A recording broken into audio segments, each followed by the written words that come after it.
যে মেয়ের মা যত বেশি চালাক, যে মেয়ের মা যত বেশি চালাক, সেই মেয়ের কপালে তত তাড়াতাড়ি তলা। ঠিক না? ঠিক, একদম একদম বাস্তব কথা বলছি। বেশিরভাগ মেয়ের সংসার নষ্ট হয়, বেশিরভাগ মেয়ের সংসার নষ্ট হয় কি হিন্দু কি মুসলিম, মনে রাখবেন, বেশিরভাগ মেয়ের সংসার নষ্ট হয় মেয়ের মায়ের কান ভাঙানিতে। ঠিক না? ঠিক, বেশিরভাগ মেয়ের সংসার নষ্ট হয় কি হিন্দু কি মুসলিম, মেয়ের মায়ের কান ভাঙানিতে। যে মেয়ের মা যত বেশি চালাক, যে মেয়ের মা যত বেশি চালাক, সেই মেয়ের কপালে তত তাড়াতাড়ি তলা। ঠিক না? ঠিক, একদম একদম বাস্তব কথা বলছি। আর পুরুষ, তুমি পুরুষ, তোমাকে পুরুষ বলতেই ঘৃণা লাগে কি হিন্দু কি মুসলিম, তোমাকে শিক্ষিত লোক বলতেই ঘৃণা লাগে, তোমাকে মাস্টার ডাক্তার বলতেই ঘৃণা লাগে। তুমি তোমার বাপকেই দেখো না, মাকে দেখো না, তুমি আবার কিসের আলেম, কিসের বক্তা, কিসের মলি সাহেব, কিসের ডাক্তার, কিসের মাস্টার, কিসের ইঞ্জিনিয়ার, কিসের প্রফেসর। তুমি তুমি তোমার বাম্মাকে দেখো না। তোমাকে সমাজে, তুমি হলে সমাজের সব থেকে বড় নরকের কীট তোমরাই, যারা পিতামাতার দেখো না। এজন্য অনুরোধ করে বলে যাচ্ছি, সৃষ্টিকর্তা বলছেন, আমি বলি নাই, এই টোটাল কোরআনে আছে পিতামাতার সেবা যত্ন করো। সৃষ্টিকর্তা আল্লাহ এবং নবীর পরই স্থান হলো পিতামাতার। পিতামাতাকে কোনো দিন কাঁদাবেন না, কি হিন্দু কি মুসলিম। আপনাদেরকে আমি অনুরোধ করে বলে যাচ্ছি, বৃদ্ধ পিতামাতাকে কোনোদিন কাঁদাবেন না, কোনোদিন কাঁদাবেন না। আর বৃদ্ধ পিতামাতার আশীর্বাদ দোয়া নেবে। এরা পিতামাতার দোয়া না নিয়ে শ্বশুর শাশুড়ির দোয়া নিচ্ছে। পিতামাতার দোয়া নেয় না, শ্বশুর শাশুড়ির দোয়া নিচ্ছে, শ্বশুর শাশুড়ির খেদমত করছে, শ্বশুর শাশুড়ির তেল মারছে। কারণ বউ ভালো ব্যবহার করবে। বাবা, বাপকে খেতে দাও না, মাকে, এই মাকে খেতে দাও না, শাশুড়িকে হজে নিয়ে যাও। মাকে খেতে দাও না, শাশুড়িকে হজে নিয়ে যাচ্ছে। বাহ! ও হিন্দু ও মুসলিম, মনে রেখো, এই পৃথিবী ছেড়ে তোমাকে যেতে হবে। মুসলমান তোমাকে কবরে ঢুকতে হবে, হিন্দু তোমায় শ্মশানে শুতে হবে। এটা মনে রেখো। মাটির দেহ মাটি হবে, পুড়ে হবে ছাই।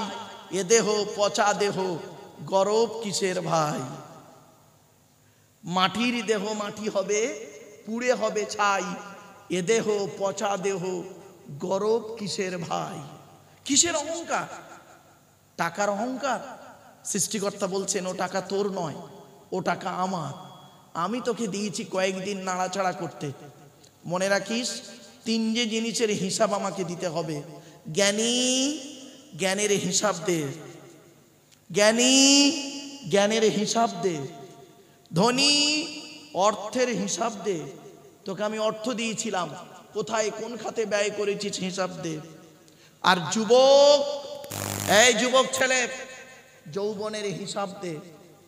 এই তিনটে হিসাব দেওয়ার জন্য আপনারা এখানে প্রস্তুত হন। টাকা আপনার, আপনি কিসের ধনী বলেন? চোখ দুটো বন্ধ হয়ে গেলে সব শেষ। আপনারা কি জানেন? ছোট্ট একটা উদাহরণ দিচ্ছি। আপনারা কি জানেন, আপনাদের এলাকায়, মুসলিমদের বলছি, এবার মুসলিমদের বলছি, যখন মানুষ মারা যায়, মুসলিমরা কি করেন? আপনারা গোসল দিয়ে, কাফন পরিয়ে, জানাজা পড়িয়ে, মাটি দিয়ে চলে আসেন, তাই তো নাকি? আরে ভাই বলুন না, আহা হু বলুন আমার সঙ্গে। আচ্ছা, 20 দিন পর, কতদিন? 20 দিন পরে কোনোদিন কোনো মুসলিমের কবর খুলে দেখেছেন মালটা কেমন আছে? দেখেননি না? একবার একটু দয়া করে দেখবেন, আপনার ধারণাটাই পাল্টে যাবে। শুনে নিন, মানুষকে যখন মাটি দিয়ে আসা হয়, 8 থেকে 10 দিন পরে, 8 থেকে 10 দিন পরে মাথার চুলগুলো, গায়ের লোমগুলো, হাতের নখগুলো খসে খসে পড়ে যায়। 12 থেকে 14 দিন পরে মাথার ব্রেনটা পচে গিয়ে নাক দিয়ে, কান দিয়ে, গাল দিয়ে গড়াতে থাকে। 18 থেকে 20 দিন পর পেটটা ফেটে যায়, পোকায় তৈরি হয়। 2 মাস পর সমস্ত চামড়া মাংস পোকায় খেয়ে নেয়, ফ্রেমটা পড়ে থাকে। 6 মাস পর কয়েক কটা হাড় ছাড়া বাকি সব পোকায় খেয়ে নেয়। কোথায় গেল সুন্দর দেহ? শুনে নিন, তবে কয়েক কটা দেহ মাটি খেতে পারে না, টাটকা থাকে। সেই দেহগুলোর মধ্যে, মুসলিমদেরকে বলছি, সেই দেহগুলোর মধ্যে একটা দেহ যেন আপনার হয়, আমার হয়, এই জন্য এখানে একটু বসুন। সেই দেহগুলোর নামগুলো শুনুন। 1 নাম্বার নবীদের দেহ, আমরা কেউ আর নবী হতে পারবো না, 1 নাম্বারটা শেষ। 2 নাম্বার শহীদানদের দেহ, আমরা শহীদান হতে পারবো কি তা জানি না। 3 নাম্বার মোকাম্মাল কোরআনী হাফেজের দেহ, আমরা হাফেজ হতে পারবো কি তা জানি না। হাক্কানি আলেমের দেহ, পারবো কি তা জানি না। 5 নাম্বার মুয়াজ্জিনের দেহ, আর মসজিদ তো একটাই খোলা পথে এই বাজারে, নাকি আর দুটো আছে ভাই? আছে। তার দুটো মসজিদে কটা মুয়াজ্জিন? আজান দেয় কজন? 2 জন, তো হয়ে গেল তো। 6 নাম্বারটা আমরা হতে পারবো প্রত্যেকেই হালাল খানেওয়ালা মানুষের দেহ, মাটি কোনোদিন খেতে পারে না, টাটকা থাকে। সুধী শ্রোতা মণ্ডলী, হালাল খাবারটুকু খান। হিন্দু মুসলিম কাঁধে কাঁধ মিলিয়ে চলুন। মনে রাখবেন, চোখ দুটো বন্ধ হয়ে গেলে সব শেষ। একই আকাশের তলায় থাকি, একই কলের জল খাই, একই রাস্তার উপরে চলাফেরা করি, একই মিষ্টির দোকানে মিষ্টি কিনে খাই, একই চায়ের দোকানে খাই।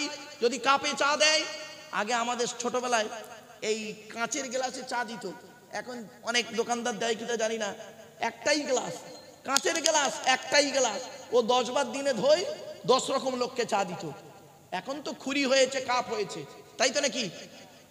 একই কলের জল খাই, কেন মারামারি করি? মনে রাখবেন, শিক্ষা যদি কারোর মধ্যে থাকে, প্রকৃত শিক্ষা যদি থাকে, তাহলে তার মধ্যে কোনোদিন নোংরা জিনিসটা আসবে না। সে হিন্দু হোক মুসলিম হোক, হিন্দু হোক মুসলিম হোক, প্রকৃত শিক্ষা তো নেই। ওই চুরি চামারি টুকরি করে তো পাস করেছি। আর চাকরি কিভাবে পেয়েছি তো সেই উপরওয়ালা জানে, আর যার কাছ থেকে পেয়েছি তিনি জানেন। ওইভাবে ওই 2 নম্বরি করে পৃথিবীতে কয়েকদিন থাকা যায়, কিন্তু মনে রাখবেন চিরস্থায়ী থাকা যায় না।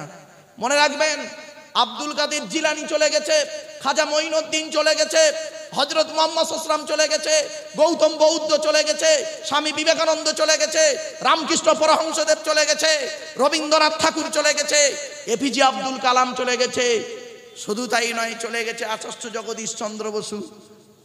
তারা চলে গেছে, কিন্তু রেখে গেছে কিছু, যারা শুধু মরে নাহি দেয় প্রাণ, তাদের কভু কোনো দিন করেনি সম্মান। মনে রাখবেন, তারা পৃথিবী ছেড়ে চলে গেছে, কিন্তু তারা আমাদের জন্য এমন কিছু জিনিস রেখে গেছে, তাদের রেখে যাওয়া জিনিস থেকে আমরা আজকের উপকৃত হচ্ছি। কবিতা পড়ছি, গল্প পড়ে নিজের বিবেককে তৈরি করছি। মনে রাখবেন, তারা এখনো মরেনি, আমাদের সামনে তারা, তাদের কলমের লেখাটা আজও জীবিত রয়েছে আমাদের সামনে। এইটুকু মূল্যায়ন করতে পারেননি, তা আপনি আবার মানুষ নাকি? আল্লামা রুহুল আমিন রহমাতুল্লাহ আলাইহি চলে গেছেন, আবু বকর সিদ্দিক রহমাতুল্লাহ আলাইহি চলে গেছেন। শুধু তাই নয়, এই বাংলার জমিনে বহু জ্ঞানী গুণীরা চলে গেছেন। আবার আজও তারা চোখের সামনে, তাদের লেখনীয়গুলো আজও আমাদের চোখের সামনে ভাসে। কোথা আছেন? আগে মানুষ হই, চলুন। হিন্দু মুসলিম আমরা আগে মানুষ হই। আজকের অনেকে রাতের বেলা বাড়ি যাব, যে স্ত্রীকে গালিগালাজ করব, আপনারা কি জানেন? এই কোরআনে বলা হয়েছে, এই কোরআনে বলা হয়েছে, এর যে নবী এসছেন, যে নবী মুহাম্মদকে নিয়ে এত গবেষণা করা হচ্ছে সারা পৃথিবী নিয়ে, শুনে নিন, সেই মুহাম্মদ সাল্লাল্লাহু আলাইহি ওয়াসাল্লাম বলছেন, স্ত্রীর পিতামাতার গালি দেওয়া হলো হারাম বা অবৈধ। কি বললো? কি বললো? স্ত্রীকে পিতামাতা মানে কে হয়? আপনার কে হবে? শ্বশুর শাশুড়ির গালি দেওয়া হারাম। আপনি কি জানেন? শ্বশুর শাশুড়ির গালি দেওয়া হারাম। আল্লাহর নবী নিষেধ করেছেন। আপনি তো শ্বশুর শাশুড়ি গালি দেন, আপনার স্ত্রী একটা ভুল করেছে, তাকে গালি দিয়েছেন, তাকে গালি দিয়ে আপনার স্বাদ মেটে নাই, তার মরা বাপটাকেও গালি দিয়েছেন, মরা মাটাকেও গালি দিয়েছেন, দিয়ে আপনি মন্দিরে যাচ্ছেন, আপনি মসজিদে যাচ্ছেন, আপনি মনে করেছেন আপনি খুব ভালো লোক, আপনি ভালো লোক। আপনি লোকের 2 নম্বরি মালগুলো মেরে, মানুষের মেরে, মানুষ হত্যা করে, মানুষের মানসিক চাপ সৃষ্টি করে তার আত্মাকে মেরেছেন, তার দেহটাকে শেষ করেছেন, তার বিবেকটাকে শেষ করেছেন আপনি। শোনেন, মার্ডার কত রকমের হয় জানেন? বাবা, আমি একজন ফরেন্সিক ইনভেস্টিগেটর কুইজের একজন অফিসার, আমার একবার মূর্খ গান্ডু ভাববেন না। মানুষকে কত রকম ভাবে মারা হয় জানেন? শারীরিক নির্যাতন, মানসিক নির্যাতন। এই মানসিক নির্যাতনটা মারাত্মক। স্বামীরা স্ত্রীদের শারীরিক নির্যাতন করে, আর কিছু স্ত্রী আছে স্বামীদেরকে মানসিক নির্যাতন করে। কিছু বোঝেন? কিছু অনুরোধ করে বলে যাচ্ছি, এজন্য প্রত্যেকটা স্বামীর দায়িত্ব হলো স্ত্রীকে 17টা শিক্ষা দেওয়া। আপনারা কি হিন্দু কি মুসলিম, আপনাদেরকে বলে যাচ্ছি, নিজের স্ত্রীকে কয়েকটা শিক্ষা আপনারা দেবেন, যে শিক্ষাগুলো খুবই দরকার, খুবই জরুরি। তাই আজ আপনাদের কাছে বলছি, সৃষ্টিকর্তা 10টা হারামের কথা আজকের বলবো। 1 নাম্বার হারাম হলো কি, অবৈধ হলো কি, সৃষ্টিকর্তার সঙ্গে পৃথিবীর কোনো ব্যক্তি বস্তুর তুলনা করতে যাবেন না, 1 নাম্বার হারাম। 2 নাম্বার হলো, সৃষ্টিকর্তা বলছেন এই পৃথিবীতে তোমার জন্ম দেওয়া পিতামাতাকে কোনোদিন গালি দিও না, জন্ম দেওয়া বাপ আর মাকে কোনোদিন মারধর করো না, গালি দিও না, অত্যাচার করো না, শারীরিক নির্যাতন করো না, মানসিক নির্যাতন করো না, বরং পিতামাতার সঙ্গে ভালো ব্যবহার করবেন। অনেকে আছে দেখবেন স্ত্রীকে নিয়ে আনন্দে থাকে, ছেলে মেয়েকে নিয়ে আনন্দে থাকে, আজকে রাতে গিয়ে ঘুমাবে আনন্দে। অনেক ব্যক্তি এখানে বসে আছেন, দাঁড়িয়ে আছেন, আপনারা বাড়ি থেকে স্ত্রী ছেলে মেয়েকে নিয়ে ঘুমাবেন, আর বৃদ্ধ পিতামাতা খেয়েছে কিনা খবর নেবেন না। আপনি আবার সকালবেলা উঠে সৃষ্টিকর্তাকে ডেকে দোকান খুলবেন, আর আপনার ওই দোকানে সৃষ্টিকর্তা তার করুণা বর্ষণ করবে? আপনি ভাবলেন কি করে? আপনি ভাবলেন কি করে? সৃষ্টিকর্তা নিজেই বলেছেন, তুমি তোমার বৃদ্ধ পিতামাতাকে গালি দিও না, তাদেরকে অত্যাচার করো না, তাদের প্রতি করুণার নজরে দেখো, তাদেরকে ভালোবাসো, ভক্তি শ্রদ্ধা করো। পিতামাতা যদি আশীর্বাদ করে, পিতামাতা আশীর্বাদ দোয়া যদি করে, ওই দোয়াটা সৃষ্টিকর্তার আরশে আজিমে পৌঁছে যায়। আজকে আপনারা মুসলমানদের বলি আর হিন্দুদের বলি, হিন্দু ভাইরা তারা ব্রাহ্মণকে অনেক টাকা দেয়, মুসলমানরা মৌলী সাহেবদের অনেক কিছু দেয়। মনে রাখবেন, আমি আব্দুল্লাহিল মারুফ বলে যাচ্ছি, আমার হাতে 500 টাকার নোট দিয়ে মোসাবা করে কি নেকি পাবেন কি তা আমি জানি না, পুণ্য হবে কি তা জানি না, তবে এতটুকু বলতে পারি, 100 টাকার একটা নোট নিয়ে জন্মদাতা বাপের হাতে দিয়ে বলবেন আব্বা চা খাবে, বাপ ওই টাকাটা নেবে, আকাশের দিকে তাকাবে, চোখ ফেটে পানি পড়বে, অন্তর থেকে দোয়া বের হয়ে যাবে, ওই দোয়াটা আল্লাহর আরশে আজিমে পৌঁছে যাবে। আপনি কোথায় আছেন? আপনি তো বাম্মাকেই দেখেন না। আপনি ছেলের কাছে ভাতের আশা করেন কি করে? আপনার মতো পিতামাতাকে ছেলে মেয়ে মারছে, খারাপ করছে না, ভুল করছে না। মনে রাখবেন, আপনি আপনার মাম্মাকে দেখেছেন? আপনি তো শ্বশুর শাশুড়িকে গুরুত্ব দিয়েছেন, আপনি আপনার স্ত্রীকে ঠিকমতো শাসনে রাখতে পেরেছেন? আপনি পুরুষ, বাড়িতে গিয়ে ভাববেন। চলুন